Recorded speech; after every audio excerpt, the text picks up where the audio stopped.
ஓம் முருகப்பெருமான் திருவடிகள் போற்றி. துறையூர் ஸ்ரீ அகத்தியர் சன்மார்க்க சங்கத்தின் சார்பாக குருநாதர் தவத்திரு ஆறுமுக அரங்கமகா தேசிக சுவாமிகள் அவர்களின் கட்டளை கிணங்க கால்நடைகளுக்கு தீவன பற்றாக்குறை போக்கும் விதத்தில் எல்லா உயிர்களின் பசிப்பினியை போக்க வேண்டும் என்ற கொள்கையில் செல்வராஜ் வயலில் உள்ள பசுந்தலைகள் அறுவடை செய்யப்பட்டு 14/4/2024 ஞாயிற்றுக்கிழமை அன்று கொல்லப்பட்டி பகுதியில் சுமார் 150 பசுந்தலை கட்டுகள் திரு மீரா உசைன் மற்றும் குழுவினரால் பசும்புல் தானம் வழங்கப்பட்டது. பசும்புல் தானத்திற்கு பொருளுதவி செய்தவர்கள் சித்திரை புத்தாண்டை முன்னிட்டு மேடம் ரங்கநாயகி அவர்களால் வழங்கப்பட்டது.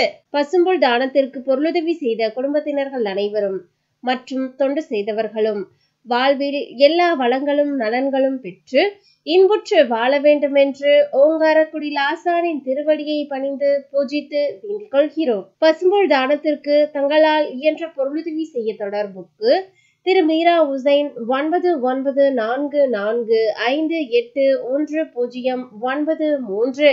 நன்றி, வணக்கம்.